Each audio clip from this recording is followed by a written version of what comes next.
This podcast is a member of the Voices of Wrestling Podcasting Network. Visit voicesofwrestling.com to hear the rest of our great podcasts, as well as show reviews, columns, opinions, and updates across the world of wrestling. To the highway in a brand new day. Over the rainbow, gotta let it go. So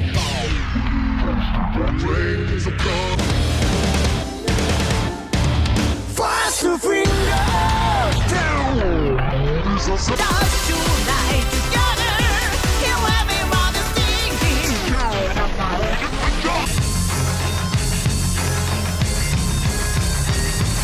你看到我就怕，头皮发麻，我的手。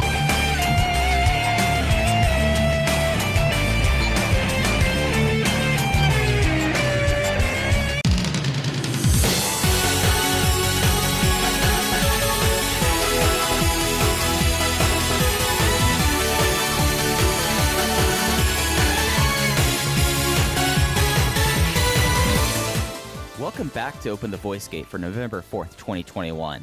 We are members of the Voices of Wrestling Podcast Network. You can find us on the Voices of Wrestling Podcast Network feed or on our own dedicated podcast feed on all podcast platforms and applications. You can follow us on Twitter at Open Voice Gate. If you would like to donate to the show, just click the link in the show notes. It'll take you to our redcircle.com landing site. You click the red box that says sponsor this podcast, and you can set up a one-time recurring donation. No obligation whatsoever, but we would like to thank all of our previous sponsors. I'm one of your hosts. It's your old pal, Iron Mike Spears. Joining alongside, as always, Case Low. In Case, we are 36 hours out of Gated Destiny. It was the big show in Osaka each year, and I just finished watching this about an hour and a half ago. So everything's real recent with me, so I'm really stoked to get into this. But first and foremost, how are you doing, bud?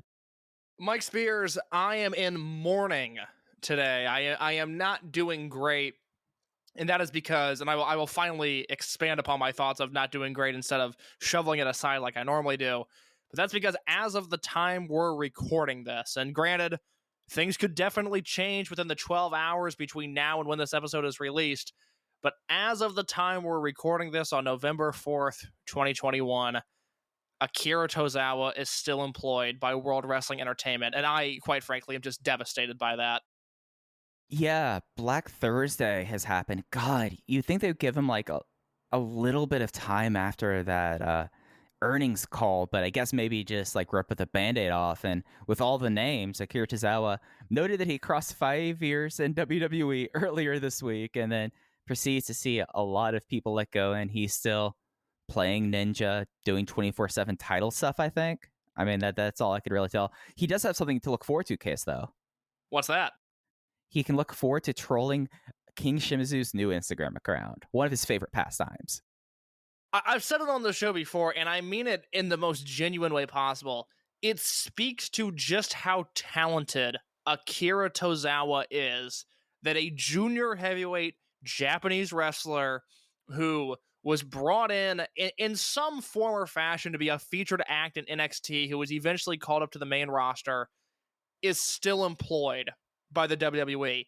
It shows, despite how bad his material is, just how good he is at delivering it. And it sucks, quite honestly. I hate it. I wish he was bad at his job. I wish he was back in Japan, but he keeps on surviving these cuts, and it breaks my heart because, like you said, he just celebrated 5 years of graduating from Dragongate, that show, Gate of Destiny 2016. Main event was BXB Hulk, YAMATO, and Shingo Takagi versus Tozawa, Yoshino, and Doi. Somehow Hulk, YAMATO, and Doi are the only three left in the promotion at this point.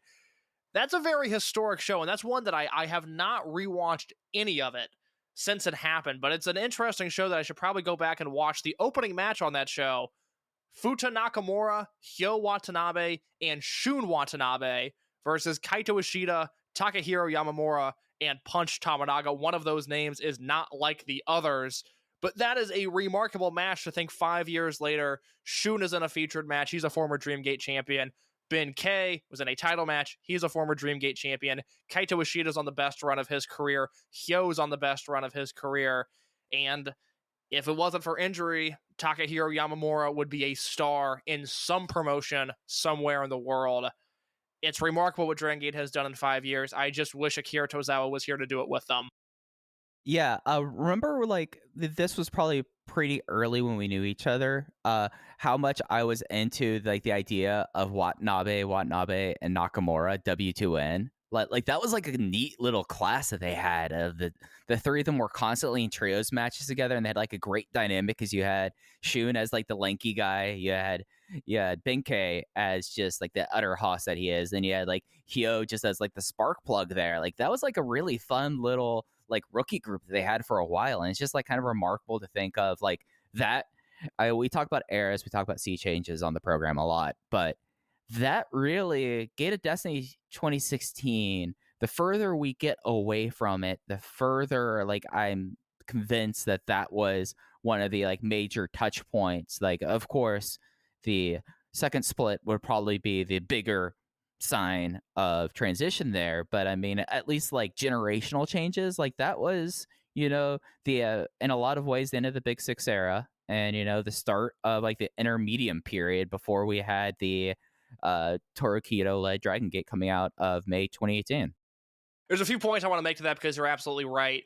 I am incredibly nostalgic over the summer of 2016 period of Dragongate. I think it's one of the golden eras of the promotion, somewhere kicking off in 2014 through Kobe World 2016. It was just a remarkable period for this promotion, and the tail end of that you saw in the debut of Futa Nakamura, who became Benkei, and Hyo Watanabe, who's obviously Hyo, and then Shun Watanabe, who, if you're a newer fan of Dragongate, if you popped in, say, Kobe World 2019 with the first English commentary broadcast, you might not have any idea that Shun wrestled for a few months without a mask. And it was incredibly confusing having a Hyo Watanabe and a Shun Watanabe, because they were both young boys at the time, just wearing black trunks, and it took us a hot second to figure out exactly who was who. And then in November of 2016, Benkei became Benkei, Shun put on a mask, and Hyo, look, I said it at the time, it's not a comp that I think necessarily holds up. It's not a comp that I'm super proud of.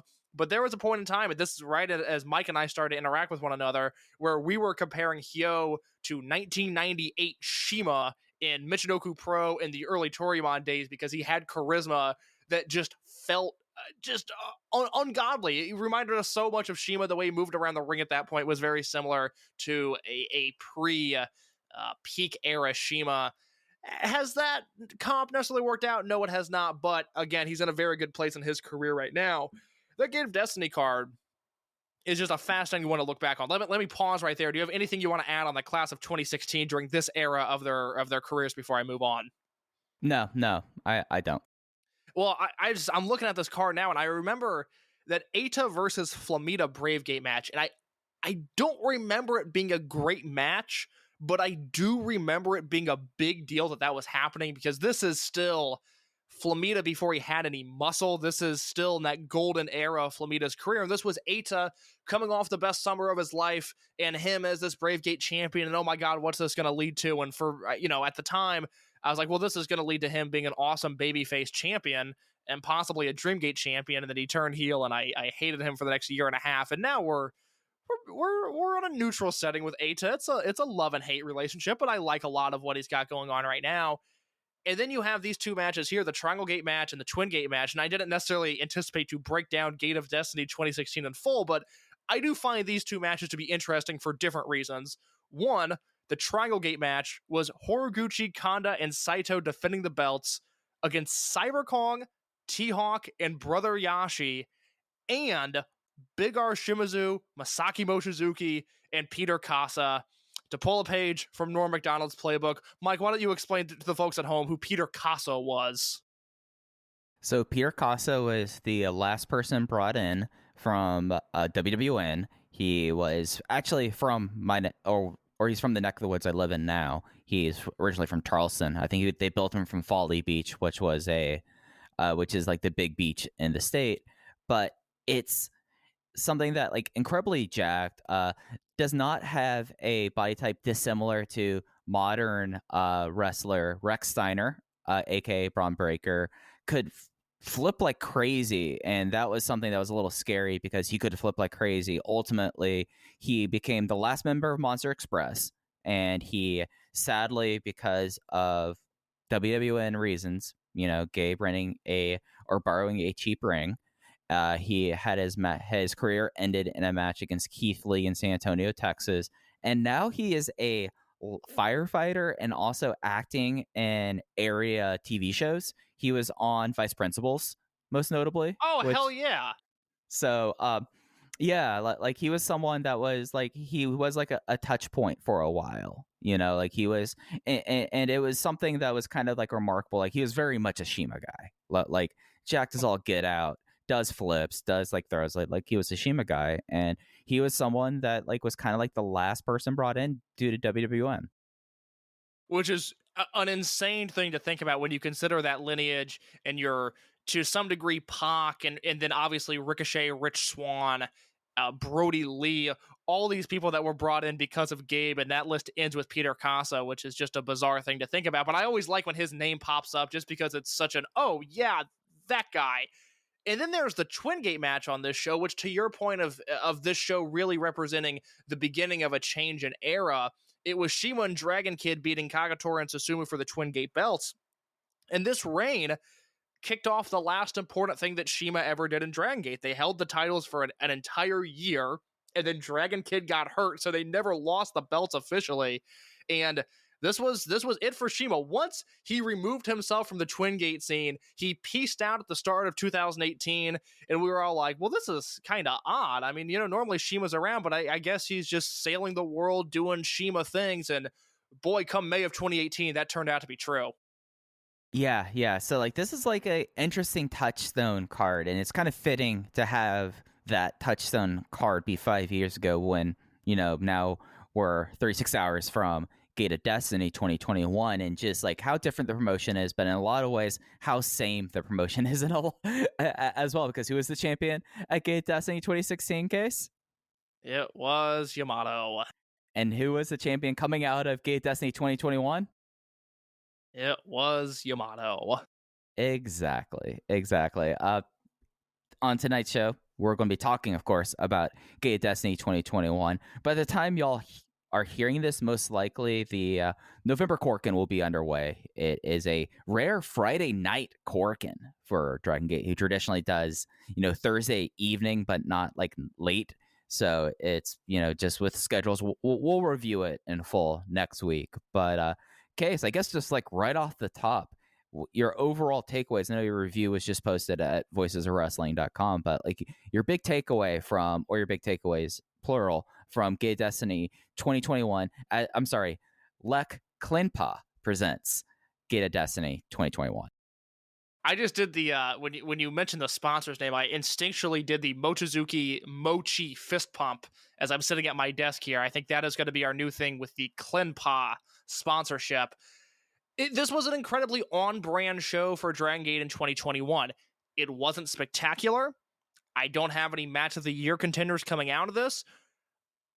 I also don't necessarily think anything was that bad. Now, there were things that I wish went better. There were finishes that I didn't love. But for most of this year, it's just been a largely unspectacular promotion. And I'm hoping that in 2022, we see the payoff of some of this steady through line that we've seen throughout the year. The boat hasn't been rocked this year. We've seen these patterns form, these units form, and things have been pretty calm, all things considered, if you remove the fact that they lost the biggest star on the promotion at the beginning of August. Just an on-brand show. Again, a lot of stuff that I liked, some stuff that I wish was better, but nothing that I can come on here and really bang my fist about and complain about too much. Yeah, I not to completely echo your takes. I wouldn't say this is a boring show, but it very much, like when you said this is emblematic of 2021 Draggate, that's what it was. I mean, nothing on the undercard overstayed its welcome. Nothing was bad. But, the stuff that maybe we were really hoping was going to, to kick the show into feeling like a Big Five show didn't necessarily happen. And it's weird for me because I walked away from the show. Like, first I pulled up the video. I just did not have time Wednesday to watch the show live or anything like that. I was like, 3 hours and 10 minutes. that is very short for a Dragon Gate Big 5 show. And then like afterwards, as I watched it, I was like, this is a very satisfying show. Does it feel like a Gated Destiny to me? I don't know. I don't think so, personally, because for me, Gated Destiny was like this big venue that like Edion Arena, in a lot of ways, for me personally, has held some of the greatest Dragon Gate matches. And we walked away with this with some solid stuff and some excellent stuff, but not like match of the year stuff. Like we're not coming out of here like 2015 talking about Shingo versus Masaki Mochizuki being one of the best Dragon System matches of all time. We're not walking out of here talking about like the huge step forward Benkei versus Masato Yoshino was in 2018. We're not talking about the rematch from 2019. And we're not talking about like the return of Shun Skywalker in 2020. What we come out here like watching is like, this is pretty like standard stuff. And it does feel like response, at least internationally, kind of echoes like, yeah, no, this was a Dragon Gate big show. Nothing insane. There was one match that was exceptional. And then, the rest of it, was up to snuff, in my opinion. It's really interesting comparing this promotion year over year because maybe I'm wrong, but I feel like Western Dragon Gate buzz was so much higher at this time last year. I'm looking at this Gate of Destiny card from 2020, and it felt like there was palpable buzz for the undercard match, Kabune, Kikuchi, and Kamei versus Yoshino, Ultimo, and Kana. That was a really cool match. The first Okuda versus Ishida singles match on a big show, that happened at last year's Gate of Destiny. And then there was Eita versus KZ for the Dreamgate title, which led to Shun returning at the end of that match. And it felt like for the back half of 2020, there were eyeballs on Dragon Gate that hadn't been there since the OWE split in 2018, to reference that again. Really eyeballs that left the promotion before. They left in 2017 and they took a few years off. And this year, those eyeballs are not there. Whatever fans, whatever attention they seem to gain in 2020, they have fallen back off. Now, I largely think that is general malaise to Japanese wrestling at this point in time, because once America opened back up, the atmosphere and the clap crowds of Japanese wrestling, it became such a more glaring issue, because now you can go and watch an AEW show where, they're obviously lighting the world on fire. You've got your indies that are up and running and fans are making noise there.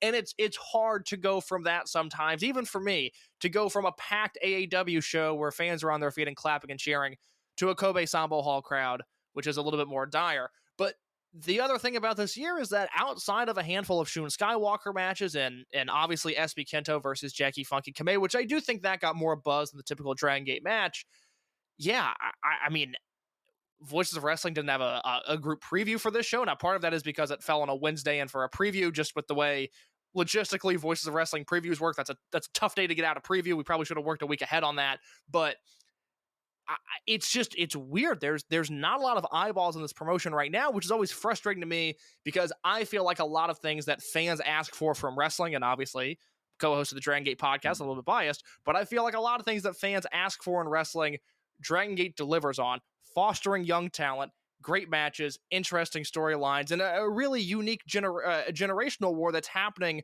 whether it's a in-storyline thing or it's real life, which I think it falls to the latter.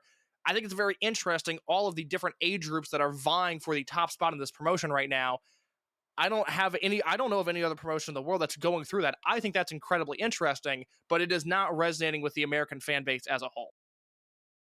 I've thought about this, and I'm glad you kind of brought this up about resonating and all of that. I think the big issue is that when you look at what Dragon Gate was doing in 2020, it kind of stood alone amongst Japanese wrestling, because they were doing, it wasn't like a holding pattern stuff, whereas a lot of promotions were kind of holding pattern or grabbing on to anything they could, in a lot of ways. Dragon Gate was progressing in this very elevation, this very pronounced elevation of the class of 2020, or more specifically SB Kento, and then talking about all the wrestlers in this company at age of 30. They took the time, it's all right, we have to do Dragon Gate. We can't do holding pattern right now, especially with the fact that our biggest star was supposed to retire this year, and we don't know when he's going to retire. So we have to get everyone ready. And that was such a big overriding thing. And I think that's an overriding thing really up until August 1st, 2021, to be quite honest, was all of this preparation, all of this stuff. So it was exciting. And you had stuff Ishida versus Okuda, which for like certain people, like that match, that style, that series was exactly their cup of tea. So if they weren't seeing this with like long pronounced 5-match New Japan shows, they can jump in, and Dragongate did a smart job putting that match like on YouTube and all of that. So it just doesn't necessarily like have those pulls now. Whereas I'll say this, like seeing wrestlers like Takumi Hayakawa really make like the huge step forward, looking at the large adult sons, the Ahashi brothers, looking at Jackie Funky Kamei continuing to kill it, like at least for me, and I feel like this might be a case for like longtime deep Dragon Gate fans, there still is a lot of stuff to like really be interested in. I mean, you have like this great tag team run now that we're seeing out of Susumu Kosuka and King Shimizu. We've had Masquerade versus RED all year. Like there's like great stuff here, but I don't think it's necessarily something that when people were trying to seek out like something like specifically from Japan to grab onto because other promotions were having a tough time. Now those promotions, they might not be having a tough time now, but there's like pieces going, things are kind of interesting there. They don't need that now. So I think it's in a lot of ways, it's kind of whittled back to like the hardcores in a way. And even then, I feel like there's a subsect of hardcore fans that are either waiting for crowds to come back, which fingers crossed, hopefully sooner rather than later, or they're just not interested in the product. I said my piece on High End last week. I really hit a breaking point with High End, which was appreciated by some in my audio form. Just like, God, this unit rubs me the wrong way. I really don't like their presence, which is the same thing I felt 5 years ago about Tribe Vanguard. And it's unfortunate that for all the changes this promotion has undertook in the past 5 years, and they've come out for the better for the most part. Yamato was our champion at Gate of Destiny this year. He wrestled BB Hulk in a match that Mike and I have not said a word to each other about this show. I have no idea what he thinks about any of this. And if you're ready, Mike, I need to hear your thoughts on this Open the Dreamgate Championship match. All right, yeah, let's get into it. This was the main event of the show. Yamato High End making his second successful defense against BB Hulk of RED 1936, credited as a cross arm breaker, but it just was like a messy as hell finish. Like there's no way to mince words there. Yamato had him in an arm triangle. Looked like BB Hulk was going to do the whole like power up and power bomb someone out of it, but instead Yamato, he like fell into the ropes, and Yamato like quickly transitioned to what could be construed as a cross arm breaker, and then Mr. Nakagawa stepped in and called off the match, and that was the finish. But before like that I thought this was kind of the antidote to the traditional Yamato Dreamgate style, and I thought that was really smart considering we've talked a lot about the limitations of BB Hulk. We've talked a lot about Yamato's match style. If you put those two together in this match, you have a recipe for, I don't want to say mediocrity, but it would just, we all know how that would play out. It just would be like, we could see this happen. Instead, we had like BB Hulk on the attack. We had crowd brawling. We had the insane super EVO through the table. We had really like a lot of like Yamato being put on the defensive, Yamato having to sell a lot. And especially like the camera work of Yamato going through the table and Mr. Nakagawa is doing the count. BB Hulk is cackling in the ring, and you see High-End kind of trying to slap Yamato like back with it, and then him getting in at 18. I thought like that was a great moment, and the fact this was under 20 minutes, and it just is a shame that the finish was so bizarre, for lack of better words. I mean, Jay and Ho-Ho, bless their hearts, were trying to figure it out on air and rationalizing it. They did as good a job as one could hope in that scenario, but it just was something that like really was enjoying it. We were getting to a final stretch here. Hulk was looking as well as Hulk could, but they did a match that very much was going to play to Hulk's strengths as where he is in 2021, I would say. And it kind of cut out the stuff that would have made this like kind of a typical Malaysia Dreamgate match, especially the kind that like Yamato's going to want to do 5 to 10 minutes of holds before like really kicking it into second or third gear. That didn't happen here, and I thought that was the right move. But that finish, man, that finish sucked. That finish was it just was bizarre. It was abrupt, and in the same year that within like the past year, this is the third bizarre Big Show Dreamgate finish, and it just is something that I mean, like that could be like it snake bit Shun Skywalker, and now it's even affecting the ace of the company in Yamato, and it brings it down a peg for me.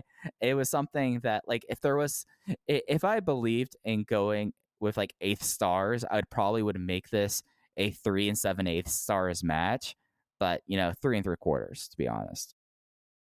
The finish sucks, not only because of the miscommunication between Yamato and Hulk and Nakagawa, which in turn made Jay look bad on commentary because Jay was confused. Ho-Ho was still focused on the toilet wipes. He was, in a different planet, but finish was obviously bad on that end because it's, like you said, the third Dreamgate match in the past 12 months where, unfortunately, the finish is what we're talking about. And we're not talking about how creative and clever the finish was. We're talking about what the hell happened. How did this go wrong? It overtook Benkei versus Shun. It was the entire match of Shun versus Kakuta. And now we're dealing with it here with Yamato versus Hulk. It also sucks because I loved this match prior to the last 15 seconds. I cannot believe how good this match was, because that's exactly it. It wasn't a Yamato Dreamgate match, and for as talented as Yamato is on his best day, for as much as I've been into him, even this year, again, spring of 2021, I was singing Yamato's praises through King of Gate. I was like, man, this guy has it figured out. Look at him go. I wouldn't hit another title run with him. He wrestled Garukin Mask and had a 4-star match with Garukin Mask. I was into Yamato up until he got that belt around his waist in August. And it with a snap of a fingers, I was like, oh no, that's right. I don't like this. I don't like him in this position. And much like, as we've talked about, this mirrors the 2016 reign so much, where I don't love the build to these matches. I'm kind of dreading them going in.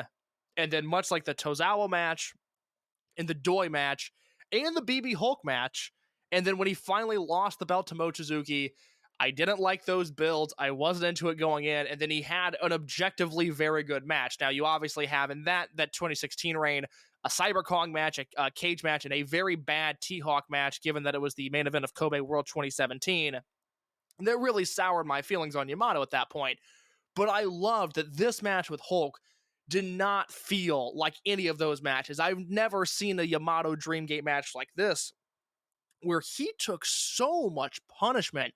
Obviously, the big spot, the EVO off the middle rope to the floor through the table, which was just gnarly. I mean, that is as violent of a spot as you will ever see in a Dreamgate match. But then also just Hulk was on top of his game here. Hulk was busting out moves like the mouse that I don't think he's done in 3 or 4 years, if we're being quite honest. Like, he was doing stuff that I did not think he had in him. This was much more of a BB Hulk match than a Yamato match. And as a result, I think it was a better match because of that. I am so delighted. For as much as I was dreading it, or maybe not dreading, but just apprehensive going into this match, I did not think BB Hulk had this performance in him, and I'm glad that he did. I hope this is the last time he ever challenges for the Dreamgate belt. I don't need to see that again, but I thought from an individual standpoint, Hulk was incredibly impressive in this match. And it was catered to, like, I mean, we've have now countless audio of this, so I'm not going to hammer the point home any further than I have to. Given where Hulk is in 2021, the fact that, like, being very smart about, like, for him to be able to do, like, the FTX and be able, like, to work that around there, and then, like, just, pulling off that Super EVO, given the fact that he still had a rough neck break, and, like, the fact that he is someone that has had shoulder issues since the Final Gate match against Shingo Takagi.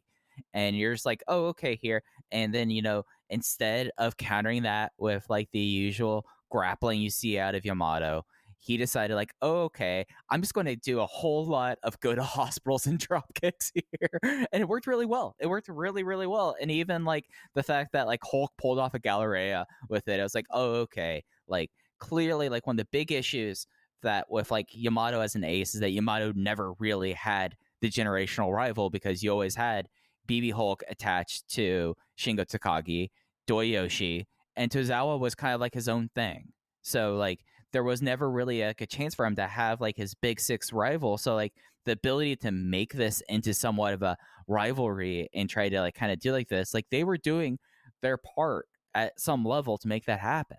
And it just, at the end of the day, the last 15 seconds about this match just kind of, takes it down. And it's not like the Hip Hop Kakuta versus Shun Skywalker match where you just throw your hands up. You're like, okay, that's a freak accident, like this.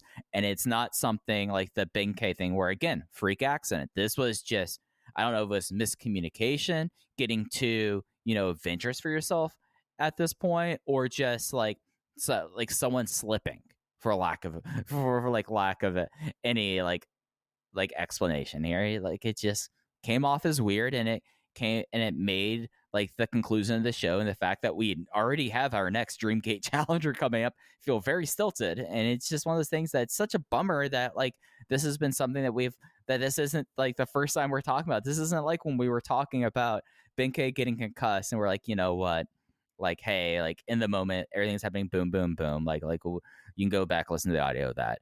Like instead we're like, this was a weird kind of finish and a weird kind of decision. And that's like our last takeaway. That's like the last moment we have of Gated Destiny. I'm sorry, the LEC Cleanpa presents the Gated Destiny 2021.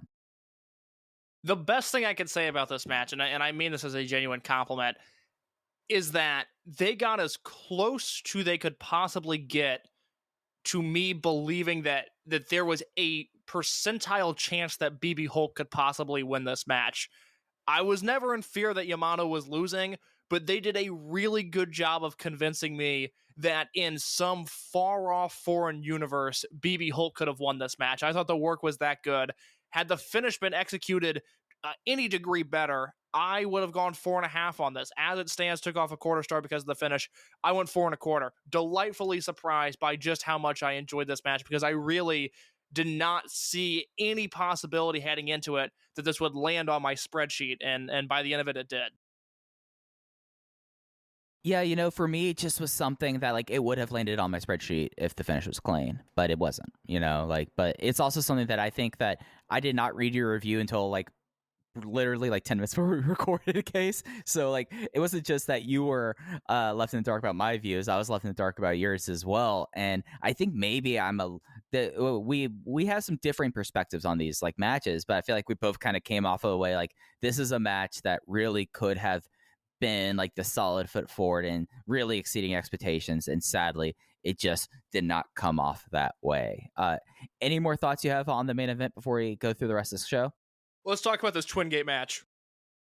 All right, so the Twin Gate match, Amazon Prime Video, Dragongate presented by LEC, sponsored the Open the Twin Gate Championship match. Natural Vibes champion team of Susumu Yokosuka and King Shimizu versus, from Pro Wrestling Noah, representing Kongoh, Kano, and Hao. And the finish was King Shimizu with the aided King Press in 14 minutes on the dot, hitting that time cue dead on, pitting Hao to credit Natural Vibes. It's listed as their second successful defense, but that's 3, right? Like, that's their third successful defense, right? I believe, you're asking the wrong guy. Because it was Speedstar Final and then at Dangerous Gate. So this would have been 3. Yes, you're right. They beat Benkei and Dragon Kid for their first defense, Strong Machine J and Strong Machine K for their second, and then the Noah tandem here for their third. So you are correct. Mike Spears, you have the floor. I want to hear your thoughts on this match before I give mine. Let's talk about the family tree case for a second. Let's talk about it. Because as we've been saying, both Kano and Hao come from the family tree. They are a part of the Lucha family tree, just a different branch. Michinoku Pro one that when Dragon Gate, is really from the WAR branch there. And boy, we should have saw that this match was going to be this awesome, right? Like we should have saw that, like, of course these guys would have natural chemistry here. And then you have Jay on commentary talking about Kano being mad about being a kid at a Toryumon show and getting shoved down by Susumu Mochizuki. And, it just was really awesome. I mean, the person that I think came away out of this match, like, we've been singing the praises of King Shimizu more than anyone else. Like, just get over the fact that he does a dance. Like, it's fine. Like, if that's your issue, then you have bigger issues with yourself there. But the big star of this match, in my opinion, was Hao. Like, he came across like an absolute, like, dude here. And I'm like, all right, can we somehow get, like, RED and Kongoh kind of, like, jointly affiliated? Because I want to see this guy, like, in a tag team with Kaito Ishida, or whatever future heel unit there is. Because this rocked. I mean, like, I thought that it was really great. I thought it was very inventive. I thought that you were starting to see like even more burgeoning chemistry with the Natural Vibes champion team, and came away totally satisfied. This is the match that I would say on the show completely hit our expectations that we were talking about last week, and I went 4.25 on this. This absolutely owned. Howell could work in this promotion tomorrow. He could leave Noah and would immediately find a home in some unit in this promotion, which blew me away because I've always, he's a Noah Jr. I've always liked him, but in this era, by the time he joined the promotion, that division is so, I don't know if watered down is the right word. They are put at a disadvantage with the way they are booked and oftentimes with the way they are presented. I had no idea that this is the level of work that he was capable of. And now that I've seen it, I want to see a lot more of it. Howo and Kongoh could jump ship tomorrow, and I think every party involved, Noah, Dragongate, and those two as individuals would be better off for it. Because I will say this as just a fan talking in the sense of I feel like Noah feels like they have to book Kongoh strong, but I never get the impression that like they are personally fired up about Kongoh. But that's just my own thing. I think he's much better than oftentimes how he's pushed, even if he is a champion.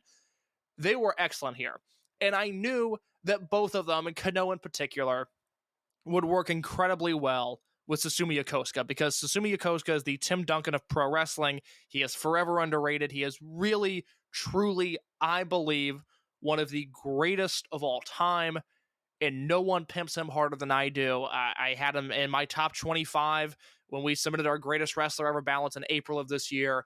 I legitimately think there are not many more than 25 wrestlers better than him historically. I knew they were going to kill it. Their styles matched up well. I had no doubts there. Shimizu's performance in this match, and I talk about this at length in my voicesofwrestling.com review. You can go read it there. I don't want to repeat my talking points too much, but Shimizu just blew my mind in this match because I said 5 years ago, I think at his peak, he is one of the 10 best wrestlers in the world. And then right around the time I said that, he turned heel. And while his heel run was fun, and his heel run was fine, his in-ring definitely took a hit. And then he spent some months doing comedy characters, which I enjoyed. And I saw the greener pasture ahead. I said, he's doing this. He needs to be completely downcycled and almost forgotten about. And then he can come back and make a big impact. I did not anticipate that impact to be in Natural Vibes, but I'm so glad he's in this unit. I'm so glad he's teaming with Susumu. He worked his ass off in this match, Mike. I mean, Shimizu was all over the ring, all up in Kongoh's business. I loved him in this match. He needs to go to Noah tomorrow just because I need to see what he looks like in that environment. Whether he's wrestling, Masa Kitamiya or whoever. I'm drawing a blank on the rest of the Noah roster right now. Who's there? Katsuhiko Nakajima, Masato Tanaka. I'd like to see Shimizu wrestle them all because he really opened my eyes. Like, oh, that's right. When Shimizu's on like this in a big spot, there are not many guys I like watching more in wrestling. He was so damn good in this match. Yeah, his flying shoulder block off the apron was just like insane. It's like, okay, like this is something that we've always known that he was like a great power fighter, that, he's not going to fly because he never should fly because he's bigger Shimizu. But then he does like the stuff like this. I'm like, all right, Shimizu, you're just like you're having like the best time. And like the thing that got me about this match, like, and this is really a compliment to all four of them, was like there was a lot of thought put into like the interactions here. Like this did not truly feel like, and this goes back to the whole Luchasaurus family tree. This did not feel like an Invader tag match, although we did have Invaders here and there still was the edge. But I'm talking about like the chemistry in the match, like the ring work. Like it wasn't like that. It was just like four guys who got it and were on the same page. Like the insane, like when King Shimizu usually German suplexes Susumu Yokosuka, who's usually German suplexing someone else over him, and that's like a big power spot there. But like the idea that the Kongoh team just like grabbing the ropes and stopping it, so then instead it was like a misfire, like we haven't seen that before. I'm like, all right, there's a lot of thought and care put into this match, and it just like it was something that really came off like that, and like the combinations here and like the reversals here, that like yes, this was an Invader tag team, but it still was coming from like the same core concept that like you're able to have this and still have like a phenomenal match. And this was my match of the night. I know this was your match of the night as well. And it just like was just one of those things that when you come back and you like watch this, you're like, you come away with an appreciation for all four guys because like Kano has always been someone that like when I would dip my toe into Noah, I'd be like, all right, Kano's great like this. And then like we've talked at length about Susumu Yokosuka and King Shimizu and then how making that huge step forward and you just kind of step away going like, wow, that was something special and it makes you want to see more. And in the post match, you have Kano still getting to Susumu's face. I'm like, all right, let's do this. Hopefully it's not on a region locked Amazon video thing. Like put it in Korakuen Hall, put it in because he's from that area, put it at Gate of Origin. Like that would be an awesome special singles match. I can't believe coming away from this match, I thought Kano was the fourth best guy. I just did not anticipate that. But again, Hao was so impressive to me. The rolling cradle he did out of the Yokosuka cutter.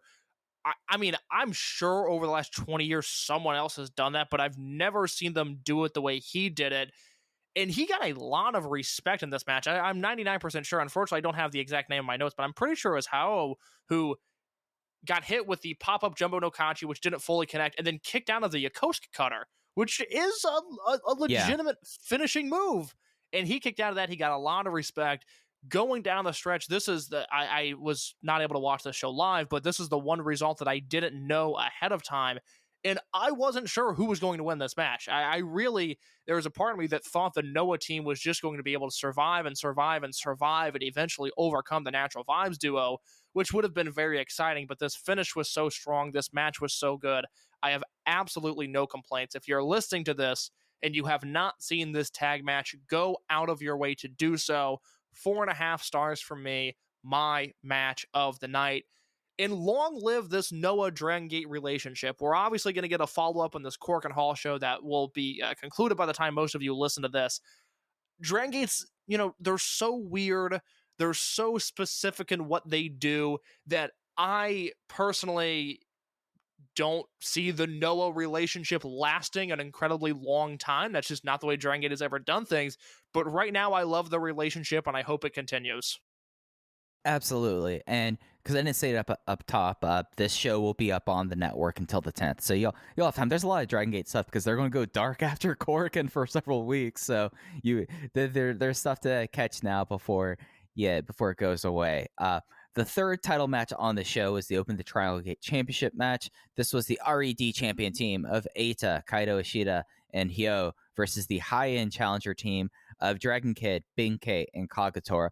Hyo got the win with the Black Panther clutch after a box attack in 11 minutes and 9 seconds. This was the first successful defense for RED. Turns out all three champions retained. This was like the one that was like, oh, if we're going to go down the route that we think we're going to go down, I could see this being the title change here.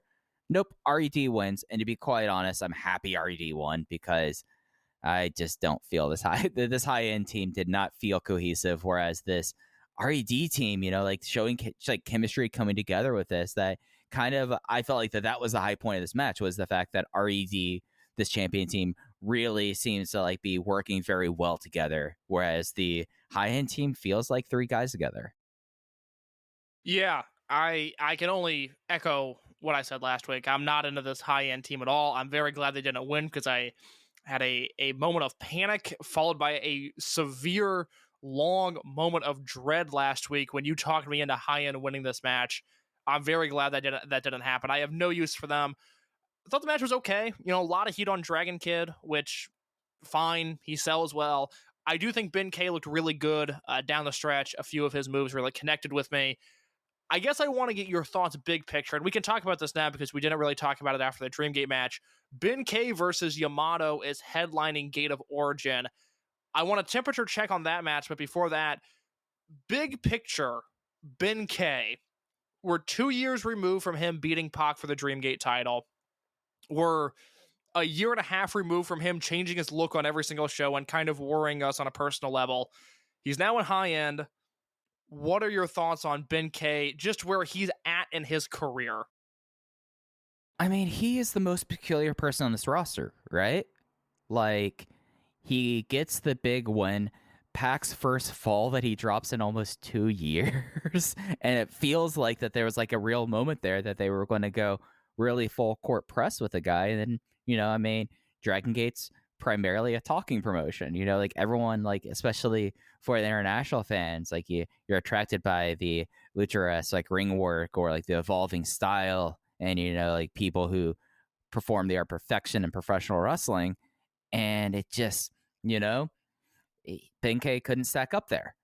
And he was having great matches, but it just was not working in what counted with the native fan base. And then, you know, just kind of just it had like this wilderness wandering period, and it's like, oh, Benkei's getting a title match in Yamato's home region. They're doing that at Gated Origin. Okay. Well, like it's hard for me to like muster a lot of enthusiasm about Benkei, because how can you have enthusiasm about Benkei? Because he's like the most bizarre position in this promotion at this point. Because you look at him and you see like how carefully he was treated leading up to his Dreamgate match, and then everything that happened after he lost the belt to Naruki Doi, and you're just like, this is weird. This is wild and weird, and he's just kind of like the most bizarre person in this promotion. So it's kind of hard for me to muster a lot of enthusiasm about his upcoming title match. I largely think the Benkei has been downcycled, or Benkei's in trouble, or even to some degree, and I've seen a little bit of these talking points of Benkei's a flop. I think those talking points are a little bit overrated. This is a guy who was a Triangle Gate champion at one point last year. He's a guy who, if he was in any other unit right now, would either be the leader of the unit or the number 2. It just so happens that he's in a unit with Yamato, the undoubted ace of the promotion, and Dragon Kid, who is a perennial number 2 wherever he goes. He is the best deputy to have alongside you. I think Benkei's a fine. bailiff. He's not a deputy. He's the bailiff. Apologies to Dragon Kid. I think Benkei's fine. I think he's in a very weird position.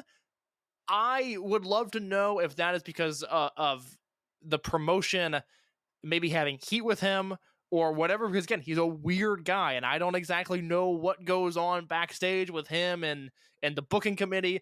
I would love to know if there's some distrust or some anger with Benkei, because I feel like that would be the easiest explanation as to why he's been booked the way he has for the past year, of like, oh, well, they're not exactly happy with him. I also think he's in a very odd position where he's now so closely tied in with Kaisuke Ikuta. And quite frankly, if this match happens and it's Dragon Kid and Bensuke, I think we look at this in a completely different lens, because then they're continuing to build on this Benkei Ikuta team that seems like it's going to happen, seems like it's going to be a big thing, and then it doesn't exactly happen to fruition. And it's a little frustrating, because at this point, they've teased it, we want it, and we haven't just seen those two rip through the Twin Gate division like we're hoping to see at some point. I think he's fine.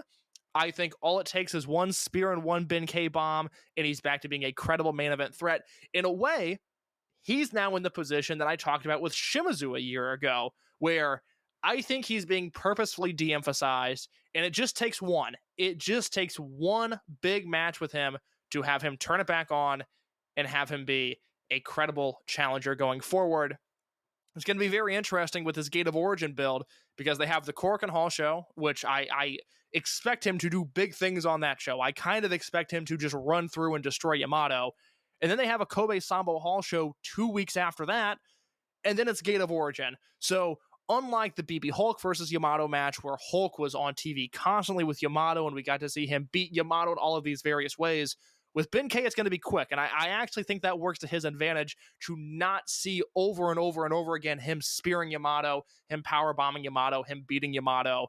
It's got to be quick, and it's got to be impactful, and I think that plays into Benkei's strengths. I think I'll just take your second point first. The fact that there's only 2 televised shows between now and Gate of Origin also hides the fact that like Yamato is like promo style with Benkei, who is not the best talker. It's probably good to have only 2 shows. You know, like it's not like you could have like Hulk deciding just to be like a lunatic and cackling all the time. Like you don't have that there. But like going back to like his positioning and like the idea of him as like is there heat, is there not heat? Like you, I don't know. The one thing I would add on is he is someone who has had significant concussion history, and concussion history, like to the point that, I mean, like he was off when he was Fuda Nakamura. He suffered a pretty severe concussion and he was off for a bit. And then the one that happened at Final Gate 2020. So maybe it's something there that's like, all right, if we keep him like these matches, then it's probably better for him health wise, maybe. And that's just me guessing. Like, again, no information about this whatsoever, but that's just me, like, just trying to make sense of it in a way. But it's just one of those things with him that, like, like, is it something where he could just like headbutt and powerbomb someone and he could be back? Yeah, he probably could. But also at a time, it's like, what, like we've seen him do that before. We saw him do that last year against Shun Skywalker.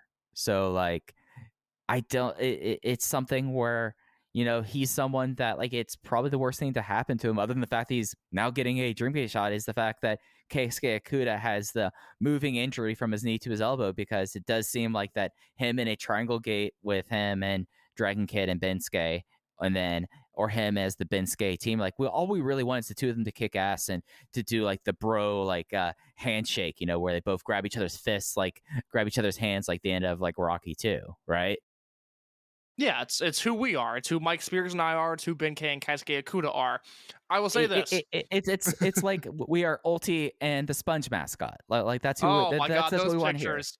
Oh, those pictures! There was so much good content with the mascots this week at Gate of Destiny. Obviously, if you follow me on my Instagram, I just recently met the Cat in the Hat, which was the highlight of my year. I don't know why there was a man in the Cat in the Hat costume hanging outside of my work one day, but I went outside, posted up with the Cat in the Hat. I've never looked happier in a picture. You go on President Keto's Instagram, he's got plenty of Ulti and Sponge content. Anthony W. Mori took a very respectful, socially distanced picture with the Sponge on his Twitter, and quite frankly, he won the internet. Dare I say, Mike Spears, Anthony W. Mori won the internet on November 3rd. 2021. All right, I'm pulling this up right now because of, just with my week, I haven't been as much on Twitter, I think, for reasons that everyone kind of knows at this point. Let me see. All right, that's amazing. That is fantastic. That is perfect. And the fact that I think that's Ryo Saito in the background too. Like, that is just perfect. Like, nothing better than this. This is getting a retweet right now. Jay got in on the action. You love to see it. There's nothing I love more than Jay doing the this guy pose with the LEC Sponge. I can't get enough of it. I mean, when we get the hashtag Mike Sponge Guy talk battle, I mean, you're coming along, Case. Fortune Dream 7. Fortune Dream 7. Mike versus Sponge in a talk battle. Right, I have so many questions for both the president of the LEC Corporation, Cleanpa, the LEC Corporation sponsoring the Gate of Destiny, but also, we got to get it on the phones. Yeah, no, great work, Jay. Great work. Like, God, like, when you see the Sponge thing, and we'll get more, there'll be more Sponge I know the Sponge mascot has a technical name. I'm not going to remember it. Don't at me. That's fine. But please, Mike Spears, you do not want that smoke. Do not come after Mike Spears for misnaming the Sponge, okay? He's been off Twitter all week. He's been rearing up, ready to fire on somebody. Don't come at him with that. Hey, listen, Pudge is about to get neutered, and he is just a wild man. Like, come on. What? That took a left turn. That was like talking to Teddy Hart. That was a hard left. I will say this, and I apologize for comparing you to Teddy Hart. Of course, it is your only similarity. I will say this for Benkei. I think the YAMATO match is going to be hot. I think they're going to do something big at Korakuen. I think it's going to sustain through Sambo Hall, and I think we're going to go into that Benkei YAMATO match excited about it, which is tough for me to say because on paper, I absolutely hate the booking. I have no idea why these two are wrestling. It doesn't make any sense to me why we're 3 months into Yamato's Dreamgate run, and Benkei has somehow been a constant presence in his life. I would not have expected that leaving August 1st in Speedstar Final.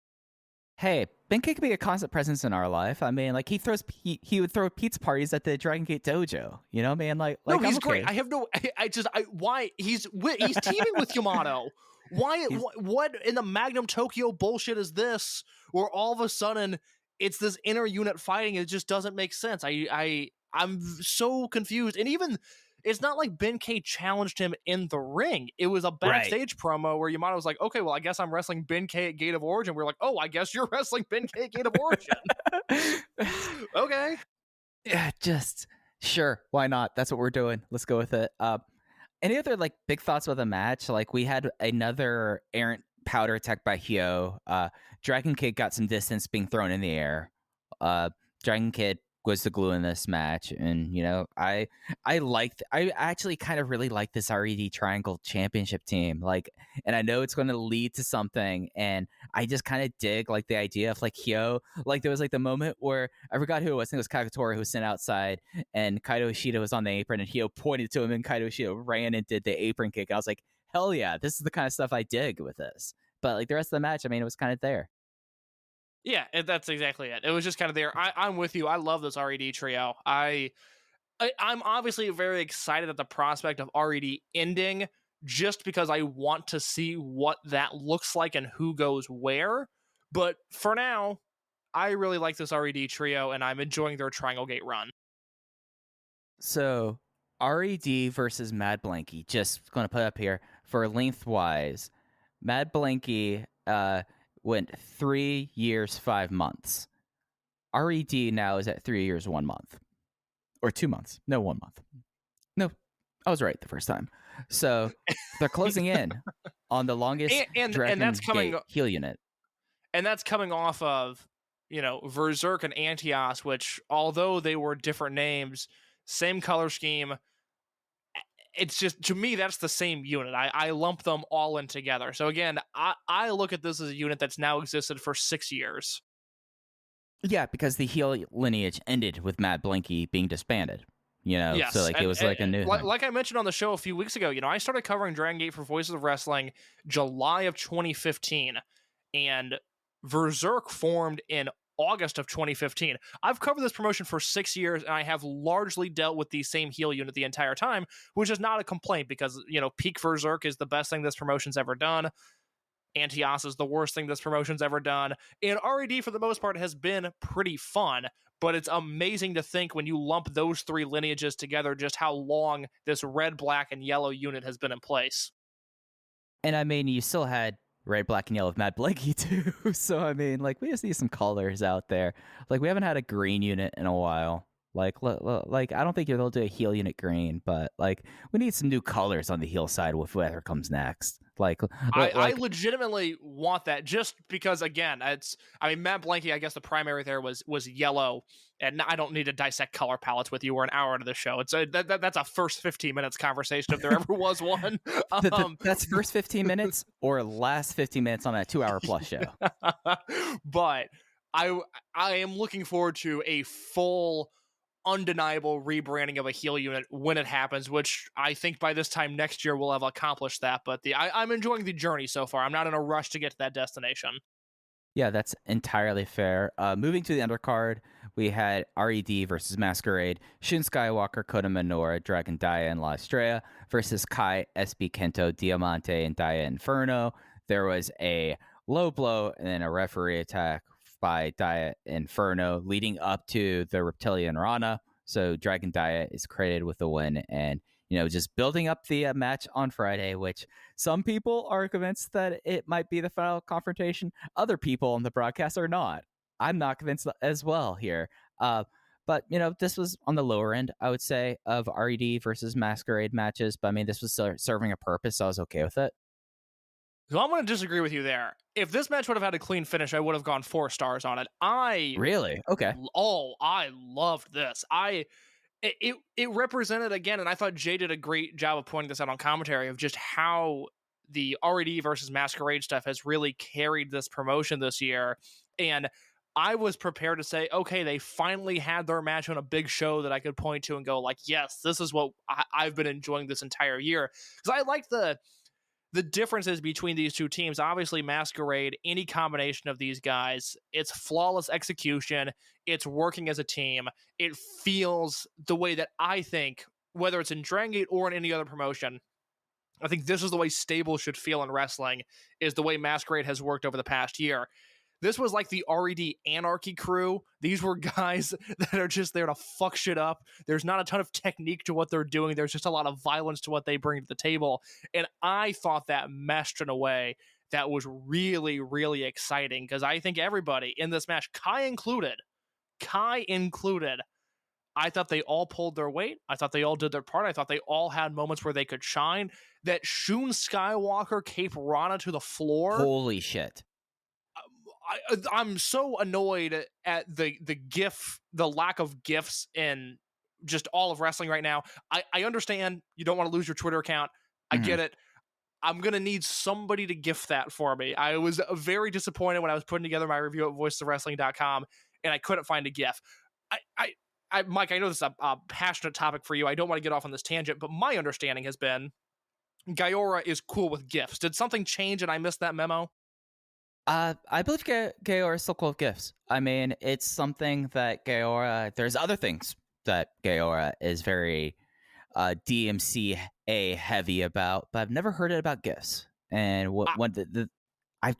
it's just, I think, people reacting to TV Asahi, I would say, and that's why they're pulling it back. But as long as you're not putting up matches or like theme music, Gaora seems to be okay with it. I'm not convinced that Gaora, it really like keeps track of Twitter, to be quite honest. I am unaware of anybody that has lost their account because of Dragongate gifts. I know just from my Twitter timeline, which granted small sample size, but still it's the evidence that I have, native fans in Japan are really taken aback when somebody screen records something from the Dragongate Network. If you post an actual video instead of a GIF, I have seen people get up in arms about that. That just seems like a cultural difference and a big no-no there. I've never, on the Dragongate side of things, I've never seen anybody complain about GIFs. If we're wrong, at Open Voice, get on Twitter, let us know. But I like Dragongate GIFs, and I'm annoyed that I'm not seeing them anymore, because Shun Skywalker in his career has done a lot of dumb dives, and he has done a lot of big dives. And if I was ranking Shun Skywalker's dives, and this is where we need Rob Naylor and Rob Viper to come on the podcast and help us put together that comprehensive list, this is like a top 3 Shun Skywalker dive. The height he got on this moonsault was unbelievable. I mean, and I think the thing that's also powerful about it was, as champion, Shun was not doing those dives. He was just being a steamroller, you know? I mean, like his big, like crazy athletic thing was his monkey flipping people all the way across the ring. So, like, seeing this vibrato was awesome, and it was incredible. Like, the only thing that I can compare it to is that Dangerous Gate one where it looked like he was just about to crash and burn, but then he regained his balance and hit it picture perfect. Like, that's the only one I can compare it to. Yeah, a really, really nice outing from him. Estrella, I have no concerns over at this point. I'm always intrigued when Estrella gets in the ring with somebody that isn't on the RED side of things. If he's wrestling Natural Vibes or High End or some unaffiliated guys, I pay attention a lot. Estrella a little bit closer there. But when it comes to wrestling anybody in RED at this point, I trust that unless he's having a very bad night, he's going to be able to do his job, and he's going to be able to do it well. SB Kento looked tremendous. Diamante looked tremendous. Die Inferno, I thought looked very good. And then, we have the low blow and referee attack finish between Inferno and Dragon Dia, and it bummed me out just because I liked this match so much up to that point. Yeah, I mean, like, when I say like this was on the lower end, I still went 3.5 stars on it. Like this still was a great match. It just was one of those things that, like, for me, I was like, all right, like, just like the combination and stuff like this. And other than Shun Skywalker doing the Quebrada and Kai DDTing Estrella, which really cracked me up. That DDT at the start of the match really cracked me up there. It just was something I was like, all right, this is all very solid stuff, but it doesn't have the newness that it does. And that's on me. That's my own personal failing. That's not on the 8 gentlemen in this match. The one last note I wanted to remark was that Ho Ho Lun was surprised that Die Inferno was a human and was surprised that there is a Masked Man code. We'll get to Ho-Ho in a second. Oh, we will.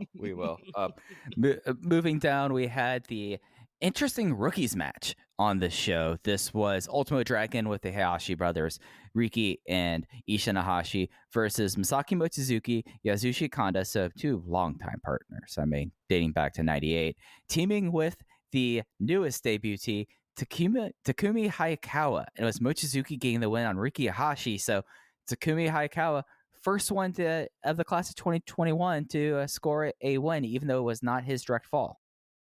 I don't feel like I owe Hayakawa an apology because I was pretty tough on him last week, but I feel like my concerns are still very valid. I will say that his performance here from Fukuoka during his debut, night and day. This was Hayakawa using his size, or rather lack thereof, to his advantage. I thought he was tremendous in this match, which is crazy to think that he's in this match. He's primarily wrestling against guys who are also rookies, because I don't feel like he got a ton of time in the ring with Ultimo. Ultimo did not do a ton of this match. He kind of had the Togi Makabe schedule where he tagged in, and Joe Gagney has this up on his Twitter.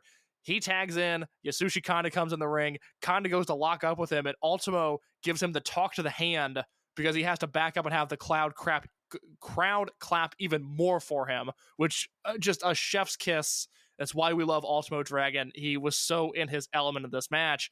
But to have Hayakawa in there primarily against two other rookies in the Yahashi brothers, and for him to look as good as he did, major thumbs up for me. I really liked Hayakawa in this match. Yeah, my big takeaway was the great chemistry that him and Riki had. Like, like in their segment, like that was something special. Like, yes, I am more of an Ishin guy, but that's just like personal taste. Like, I enjoy big boys, so like this. But I totally see the points you've made about Riki Ohashi having potentially the top of the card projection more so than his brother, I guess. But, it's something that was really nice to see, like, the guys go. And, the thing that took me away about Hayakawa was, I'm not saying that he is as fast as Masato Yoshino was in the ring, because that's impossible. But if we're going to be counting the diagonal run for wrestlers, like, and why don't we do that? Like, we count 40s, the 60-yard dashes, like the cone drill. We should be doing like the cross ring attack. Like we should be clocking how fast they do their case. But there's honestly there's tremendous, and I will give this idea to them for free. There's a lot of Dragongate Network ideas I have where I would like to be paid for them because I could turn that network around in a heartbeat. I will give this to them for free. Dragongate wrestlers doing NFL Combine-like drills, give that to me all day. There's actually nothing I want to see more in wrestling than some Dragongate wrestlers running 40-yard dashes and doing high jumps and doing whatever else they do at the Combine. I need to see that action. Okay, so just quite tangent. Shun Skywalker is going to be the person that has the box jump, right? Like, Shun Skywalker is going to destroy everyone on that. Is it going to be him or Daya? I mean, Skywalker's a freak athlete, and I feel like if he worked anywhere else in the world, that would kind of be talked about more, but he's in the freak athlete promotion, so I don't know if he gets the credit he deserves, but he's a big guy that is really fast and, can jump out of a gym. I want to see this so bad now. This is fascinating to me. I mean, they've been doing Open the Beautiful Goal, like occasionally where they go up to Sapporo. I want to see let's see some 3-on-3. I feel like that he has some jumps here. I want to see his dunk competition. I need to see Don Fuji play basketball. That's something I have not thought of until just now, but I do need to see that. I mean, do you think he would be like Daryl Dawkins? No, he's like Bill Lambier, okay? Because I like this.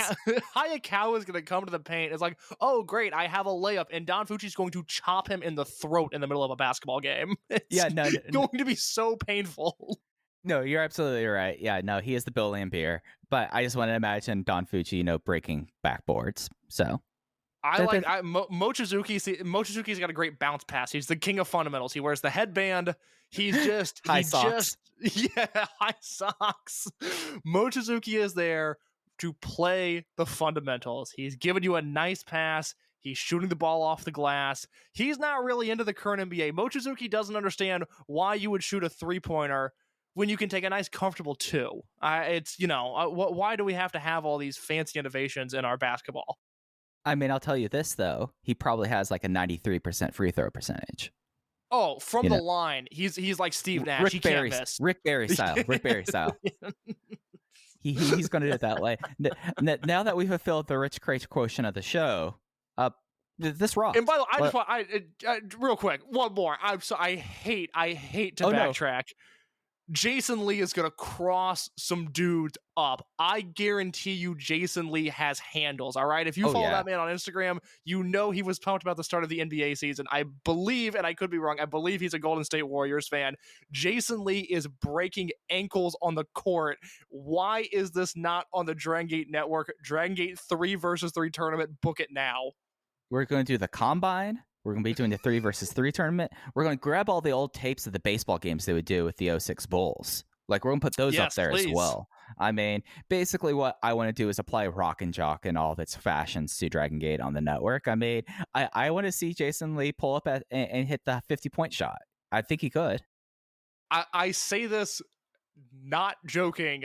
I literally can't believe they haven't hired us to curate the Dragongate Network. It pains me every single day. And that's forgetting Rock and Jock Dragongate, which is something we'd absolutely be bringing to Keto on day one. Just for a number of reasons, I can't believe we're not running the network. General Manager Ryo Saito, just give us a call. The DMs are open. You know, let's talk. Let's talk. Our rates are reasonable and negotiable. I love this match. I really am so bullish on the Ihashi brothers. I think Ricky is just a future star in the making. I think Jay said, you know, Ricky versus Ishin could headline this show in 2027. I have no argument against that. I am so high on Ricky Ihashi in a different way than SB Kento. I still think SB Kento is the absolute future of this promotion, but Ricky has a Dreamgate run lined up barring injury. Yeah, and you know, I think Ishin playing the heel in that role, you know, little brother angry at big brother becoming champion, you know what I mean? Like, it's classic stuff, you know? I mean, Fritz von Erich wish he could book something like that, to be quite honest. But absolutely. Yeah, and like we had the fact that like their theme music now, not only is it their dad doing like the cymbal call, it is also now their mom singing along with it. They're just large adult sons. Just get behind them, everyone. Like their parents support them in every way. Like, how can't you like these guys? It's a tremendous act. I mean, I really, really like it. And you made the point after their debut at Dangerous Gate where, you know, if this was DDT, and I don't mean this is a knock to the promotion, but you were exactly right. If this was DDT, they'd be main eventing shows already, and it would be exciting, but it's just, it wouldn't be the same. I love this build that they're doing with, you know, they have not won a match yet. And I think that's fascinating. I think the fact that Hayakawa was on the winning side of this is mind-blowing to me, because I just assumed Ultimo was pinning Kanda and we were going to be done with it. For Hayakawa to be on the winning side, I don't read into that in any way other than it's fascinating to me. Yeah. I mean, Ultimo, I mean, you know, he's just back from Mexico. He wants to come back, you know, and just take it easy and, you know, finish the match with a La Maestral Cradle on Kanda. Like, that was the expectation. Instead, you know, Mochizuki coming out with his GHC national title, you know, puts one of the kids in the grave, just as it ever was. Before this was the Cleanpa Battle Royal, the winner getting an unspecified amount of Cleanpa toilet cleaner, which, as Jay said on commentary, apparently really good toilet cleaner. Case, would you be open for us being sponsored by the LEC Corporations? I've been beating around the bush for this for weeks. I feel like we should be getting sponsored by the LEC Corporation. I am open to sponsors of anything as long as it's not alcohol related, just because I do throw up those X's. I am true till death. But yeah, and no, let me be very clear. And we've said this in the past. Open the Voice Gate can be bought, and we have no issue with that. I am willing to do sponsorships for anything. Mike, we got some very exciting sponsorship news earlier today that when those ads roll back out, I know there are some people that are going to be very, very excited for what is to come. Yeah, I would love to be sponsored by the LEC Corporation. I would love for them to sponsor my life. Sponge Guy, I know you're listening. We have our talk battle, and afterwards we're going to do some business. I'm a businessman in this community. Sponge Guy, I'm over free will. Why don't you just book what I do on a day-to-day basis? I don't want to make decisions for myself anymore. You seem to have ideas. Why don't you just tell me what to do? I mean, it's probably going to involve you watching a lot of Sayama matches. So, I mean, how different is that? Oh, no. Yeah, that's right. It's the same fucking life I live now. But the Cleanpa Battle Royal, Super Shisa, Konamao Ichikawa, Sachiyoko Boy, Problem Dragon, Punch Tominaga, Yosuke San Maria, Strong Machine J, Jason Lee, and Ho Ho Loon were the participants. The final two were Jason Lee and Yosuke San Maria. Jason Lee wins an unspecified amount of Cleanpa toilet cleaner with the maximum driver in 7 minutes and 8 seconds. And what a 7 minutes and 8 seconds this was. Thrilling. I mean, the right guy won. More power to Jason Lee, adding this to his already lengthy list of accolades in his Dragongate career. This, of course, the biggest moment for him in the history of his professional wrestling career. Not bringing Dragongate to Hong Kong, not winning titles, not getting a move from Masato Yoshino, winning the toilet cleaner. Man, that has got to be as good as it gets for Jason Lee. I mean, the sponge mascot was in the background nodding approvingly the entire time. I mean, It was so creepy. It was really, if you look at this out of context, it was This is why we absolutely need gifts. horrifying to see, Problem Dragon and Yosuke Santa Maria trading chops in the middle of the ring or whatever. And off in the distant background, not focused on camera, is a cartoon or a mascot sponge just waving to the crowd with a handler. Also, I love that the sponge has a handler too. It's so, I don't know if dystopian is the way I would describe it. It's just fucking weird to look at. It's weird, but it's very pleasant and charming at the same time. I love it. Obviously, the highlight of this match, my favorite thing in wrestling is how long does it take Ho Ho Lun to get from the ring to the English commentary table? He made it before the finish of this match, and as soon as he sat down, was like, well, if Jason Lee wins, like we'll share it. Like it's we're friends. If he wins, then they're basically mine. Was I think what he was trying to get to. Perfect. Just amazing. And this is the one promotion where I trust this happens. He might win a future Cleanpa Battle Royal. And you know what? When that happens, I fully expect everyone to basically just explode. It's going to be bigger than, Tetsuya Naito, winning the double titles. It's going to be bigger than, Bryan Danielson making his debut at All Out. It's going to be the biggest moment in recent wrestling history, bigger than CM Punk's return to wrestling. It's going to be Ho Ho Lun finally winning a Cleanpa Battle Royal and winning an unspecified amount of toilet cleaner. If Ho Ho wins a Battle Royal, I will purchase a Ho Ho Lun t-shirt from ProWrestlingTees.com, which might sound mean-spirited that I don't... It's not like a mean bet. It's not like, ugh, I have to do this. I want to celebrate, okay? If Ho Ho Lun wins this Battle Royal, I will buy one of his t-shirts and I will proudly wear it throughout the streets of Chicago, Illinois, USA, because I need to let the people know that this man is going to have a clean toilet for the rest of the year. Yeah, I'll add on to this case. You've seen photos in my office where I have... just assorted wrestling memorabilia here as I'm looking at a Monster Express t-shirt signed by Ricochet and Akira Tozawa, Crazy Max t-shirt signed by Shima, and stuff like this. I'll get one as well. And you know what's going to be proudly on my wall in my office? A Ho Ho Lun t-shirt. Because each time I look at this, I'm like, hey, the Absolute Boy did it. He got his toilet cleaner. It would make me so much happier than when Naito won the 2 belts. And I know, I've had too much Tetsuya Naito talk today. Anybody in the Voices of Wrestling Discord has been able to see what's been going on there.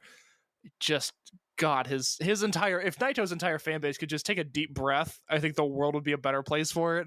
But I will be jumping for joy. I'll be throwing streamers in my apartment if Ho-Ho can win one of these Battle Royals. There's truly... this would make me happier than seeing Tozawa win the Dream Gate at some point in his career. I need Ho-Ho to win one of these Battle Royals.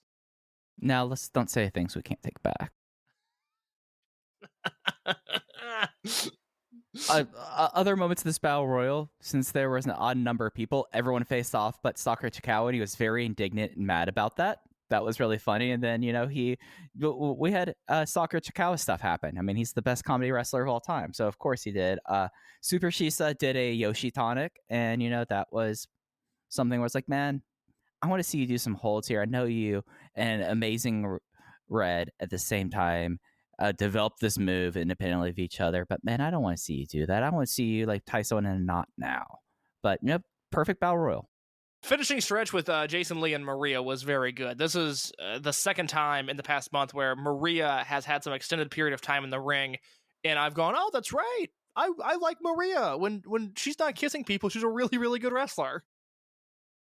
Yeah, no, it's something that sometimes one of the best baby face underdogs in wrestling is Yosuke Santa Maria, and it's great to be reminded of that. All right, the opener we had was Natural Vibes versus unaffiliated veterans. It was KZ, UT, Genki Horiguchi, and Jackie Funky Kamei versus Don Fuji, Gamma, and the new generation Doyoshi, Naruki Doi and Takashi Yoshida. Takashi Yoshida got the win after a sequence of moves that was a Doi 5s into a Bakatari sliding kick into the Pineapple Bomber on UT in 7 minutes and 59 seconds. Okay, I'm going to give you a half-baked take here. This is one of those deals, and I don't do this often. This could be one of those deals where I'm just wrong. I'm just completely wrong, and we will have to delete these tapes from the archives. I am fascinated by the lower rung of Natural Vibes with Horiguchi and UT and Kamei. Because Horiguchi, as we know, is kind of the everyman. He was the point person for American wrestlers when they were over in Japan. So for a long time, it was recognized that Genki Horiguchi was the booker because that's who was giving them their finishes. So, for American wrestlers, he was the booker. Yeah, he had the best English. We know that he's incredibly involved behind the scenes. We know that he's kind of the heart and soul of this promotion. We know that UT has been a fan of this promotion since he was a child. He is someone who is obviously incredible in the ring, very charismatic. By all accounts that I understand, he's a very good promo. And Kamei is someone who fits the boyish model of Dragongate.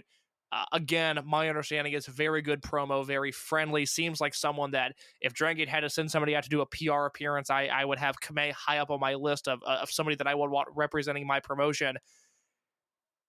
I just get the feeling that 15, 20 years from now, we're going to be talking about UT and Kamei in the same way we talk about Genki Horiguchi and Ryo Saito, where these are going to be the guys that are quite literally running the promotion.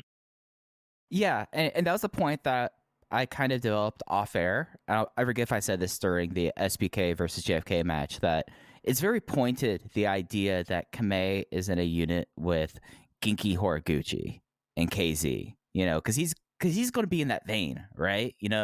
He's going to be the underdog everyman. I mean, right now he has the boyish good looks, and it's something that people gravitate towards, and they're going to develop. And we saw this at Kobe Hall, a deep affection to him. And UT, I mean, he's someone that, I mean, the fact that, I don't know if you caught this, is one of the few things I caught on Twitter. Dragon Diet had a birthday, and he posted a photo of Dragon Kid and UT as a rib about this. Like the photo of UT as a kid. I mean, meeting his Nagoya, a native fan of hero, and that's like thing. I mean, this guy breathes Dragongate. So yeah, no, absolutely. These are two guys that I fully expect that they're going to be the backbone in a lot of ways, both inside the ring and out. And I'm just imagining sending Kamei right now out there because he's a giggler. You could tell. Jackie Funky Kamei is a giggler, right? He's gonna be doing stuff, but then someone's gonna say something, and he's gonna crack up and break character. Hold on, back up. What were you saying about Dragon Dia? So Dragon Dia had a birthday this week. Yeah, and he posted a photo of UT in a 2-shot with Dragon Kid when UT was a kid, and he was like, "Oh yeah, no, this is how much I love this." And everyone was like, "All right, you're pulling a rib. That's UT here. Come on." But it was with Dragon Kid? Yeah, it was UT and Dragon Kid in a photo. Oh, I completely missed this, because Dragon Dia posted a picture of him and Ultimo from the Toru Owashi 10th anniversary show, and I thought that's what you were referencing at first. I guess he did both. I missed that other one. Yeah, because I looked up, because I guess Owashi and Dragon Dia are from the same part of Japan, which I didn't realize, but I had to go back in time, and I was looking at, okay, what show would this have been? And it was the October 31st, 2010 Toru Owashi 10th anniversary show, which had, and this is what I wanted to get to, I wanted to break down this card with you, Kenny Omega and Kota Ibushi versus Daisuke Sasaki and Minoru Tanaka was match number 2. And then the main event was Harashima, Owashi, and Ultimo versus Takuya Sugawara, Taru, and Junichiro Tenryu. This is a show I need to track down. Are we talking about the same photo? Because that's not Ultimo in that photo that I'm saying. I'm looking at a photo right now that's time marked October 10/31, 2010. Okay. I biffed it. That's on me. All right. I thought this was a giant rip on UT.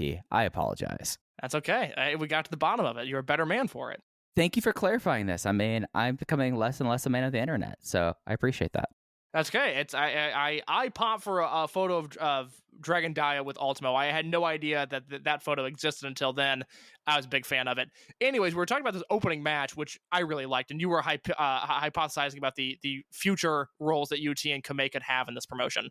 Right. Yeah. Let's get back to that. It's just something that like it's very pointed. Like the fact that Natural Vibes consists of this, and the way that like we were all like, oh, okay, like doing the reunion Natural Vibes felt kind of weird, but now we really kind of see like this is a place where like young vibes, like Shimizu now has completely reset himself, and we've seen him as a Twin Gate champion, but. It's gonna be so important for like people like Kamei, like, and that was like the thing that like we really fell off on doing like winners of the week, but like you look at like how Kamei has had his late October, early November, and it's like I look at him, I'm like, oh God, this guy's gonna be the next KZ. This guy's gonna be the next Genki Horiguchi for like the next 15, 20 years. And I'm like, oh, that's why he's in this unit right now. And it just kind of takes me aback. On the flip side of that, and I wrote about this at length in my review, I don't want to totally reiterate my point here, but this match reminded me how good Naruki Doi is, because I thought this was an excellent Doi opening match performance. Yeah, no, this was great. Him and Yoshida have good chemistry, and I'm totally on board with you thinking that they're going to be a future Twin Gate challenger either at Origin or at Final Gate. Like that just feels like the natural kind of conclusion there with this. I would like to see some promos between the two of them. I want to see Yoshida try to do like the standard Doi Yoshi talk combo. Like I really want to see that. Dial up KZ, but he's backstage. He's not in Mexico anymore. He just comes out like, "When you guys calling me?" He's coming. He comes out and he still has like an elbow pad on. He's like, "I was getting changed, man. What's up?" Yeah, that's a fun team. I mean, obviously they have a shelf life, and I continue to be baffled by Doi's lack of presence on these shows. As I've said before, I really thought the back half of this year would be really focused on Naruki Doi, and I'm shocked that isn't the case. But this Yoshida team is fun. The Doi Yoshi thing is nice. I pop for it. It's Yoshida, between this and the Mochizuki tag team, has had a pretty good year by his standards. So I have no issue with it. But seeing Doi mix it up with UT and Kamei and KZ, they had another electric sequence here. Like, oh, that's right. Doi is really good when he even gives minimal effort. I kind of forgot about that just because, he's done nothing this year. He teamed with Yoshino when Yoshino really struggled to move around. He had one match in King of Gate and then had to quarantine for the rest of it. He obviously had Yoshino's farewell match, which was brilliant, and Doi was tremendous in that match. And then he's gone back to doing nothing. This is the quietest year he's had since 2005 when he joined Blood Generation. Yeah, no, and it's something that, I mean, we're not going to fully break down this card for Korakuen. And there's just one thing I wanted to point out with this. The fact that Doi and Yoshida are teaming in a three-way tag match that Shimizu is in, there we go. Y'all will watch the show, you'll listen back to the show, to this podcast, you'll be like, oh, right. I just want to say this right now so it's on record, basically. Like, one of Doi or Yoshida is going to be pinning Shimizu in this match tomorrow. Yeah, let's run through, unless you have any other thoughts on Gate of Destiny, why don't you just run through that Korakuen card real quick? All right, so this is a 8:30 start time. And no, sorry, 7:30. God, I'm terrible with time zones. So it's just tomorrow. It's tomorrow, November 5th. And by the time you hear this, it will have happened. That's what you need to know. I mean, maybe if the show goes up like at 2 a.m. and I'm still going to be prophetic. Maybe. Right. So opening match, Natural Vibes versus RED. Natural Vibes is KZ, Susumu, Genki, and UT versus Hulk, Kai, Ishida, and SB Kento. 8-man tag, Ultimo and the Strong Machine Army have been reactivated. It is J, F, and G versus Kenichiro Rai, Problem Dragon, and the Hashi brothers. Sorry, Riki and Ishin. You've got a tough night ahead of you. Three-way tag team match. It's not specified as an elimination, so we can assume this is their standard one fall to a finish one. Masaki Mochizuki and Shuji Kondo are the other tag team in this match that also has King Shimizu and JFK and Doi and Yoshida. Match 4, Shun Skywalker and La Estrella of Masquerade versus Diamante and Hyo. Match 5, this was something that Case talked about before. High End versus High End. Yamato and Kakatora versus Benkei and Dragongate, building up the match in Sendai. And then we have the two matches that were built up before this, the Dragon Dia versus Dia Inferno, then the Pro Wrestling Noah GHC Junior Tag Team Championship match, Perros de Mal de Japón Champion Team, Eita and Nosawa Rongai versus Kota Minoura and Jason Lee of Masquerade. And a good point that was made on commentary during the Twin Gate match about, okay, since this is in Dragon Gate, this is a Twin Gate match. It has Dragon Gate tag rules, which are the same as Lucha Libre. This is a GHC title match, so it's going to be held under Pro Wrestling Noah rules. And Jay brought up the fact that Kota Minoura has never been in a non-DG tag match. So that's going to be really fascinating as well. But that's going to be the big show that's coming up tomorrow. It will have English commentary as well. Real quick, who was leaving Korakuen Hall as GHC Junior Heavyweight Tag Team Champions? I think it's Paris de Mal de Japón. I just feel like that way, unless Hio like fucks up a powder throw again and gets Eita and thinks like, oh, I'm gonna get involved in this here. That's the way I see Mino Lee winning, though. I think having Mino Lee and Noah just as like invading champions would be very interesting. I agree with you. I think it's about 70-30 that Nozawa and Eita retain their titles, but I certainly cannot rule out Masquerade possibly winning this match. I think that match will be great. There is a really realistic chance that this could be the best match of Nozawa's entire career, given he has to stand on the apron. He doesn't have to do anything in this match, and it could be the best match of his career. And that is saying a lot about Nozawa's career. Now, Case, have you watched enough Pro Wrestling Crusaders to make that statement? No, I have not watched, one could say, enough or any Pro Wrestling Crusaders to truly make that statement. I feel confident that the Nozawa in a match with Jason Lee and Eita is an abnormally high bar for a Nozawa match to be at. Oh yeah, no, like this is probably one of the greater collections of talent in their prime, I should say, in their prime that he's been in the ring with. I mean, maybe if Dory and Mil Mascaras like showed up 50 years younger, I would be saying something different. But yeah, maybe they show up on this show. If Mil Mascaras shows up, Nozawa retains the titles. He grabs the mic. He says, "All right, I've defeated these Dragon Gate wrestlers. I want anybody in the world," and it's Mil Mascaras who comes out, and he would obviously win the GHC Junior Heavyweight titles with whoever he's teaming with. Oh, absolutely. I guess my question for you is, do we get to see a Dia Inferno mask rip, like his mask ripped tomorrow? Here's the thing, I think so. Now, you're not sold on this. I felt like from the tone of Jay's voice on commentary for Gate of Destiny that he was not sold on this. But we have our main event for Gate of Destiny, okay? Nothing is going to go over YAMATO versus Ben K. I think this is it. I think this is the last we see of Dragon Dia versus Dia Inferno. Hey, then we get to see like the Masked Man code maybe finally like fall to pieces if he's unmasked and everyone see who we presume he is. What if it's not who we presume it is? What if it's someone different, Case? That would be an awesome twist. If it's not the guy who has been under the mask for a year now, if it's someone else, that is going to pop me big. I don't care who's under the mask at that point. I am going to be into that, but it's the guy who we think it is. Yeah. If somehow it's Kenichiro Arai underneath the mask, then that would be I would just be like standing and applauding in my living room, I like this card. Natural Vibes versus RED opener is going to be solid. I think Ultimo in the Strong Machines against the Yahashis and Arakan and Problem Dragon, because of course that's the team. That's a fun looking match. 3-way tag should be solid. Skywalker and Estrella versus Diamante and Hyo is hitting my sweet spot of guys that I'm really into right now. And like I said, that high-end tag, I wasn't into it an hour and a half ago when we started recording this podcast, but I've talked myself into being excited about that match. So this is a good looking Korakuen card. I'm looking forward to this. Yeah, this should be a whole lot of fun, and we'll be back on Tuesday to talk about it. So, you won't be going this long again without a Open the Voice Gate. But, Case, is there anything else you want to touch on before we got out of here? That is all I've got. All right, so that's going to do it for this week. You can follow us on Twitter at Open Voice Gate. Sponge Guy, just slide into the DMs. We got a lot to talk about. You can follow Case _ in your case, and I'm at Fujihaya. Thank you for listening to Open the Voice Gate. We'll catch you next time. Take care.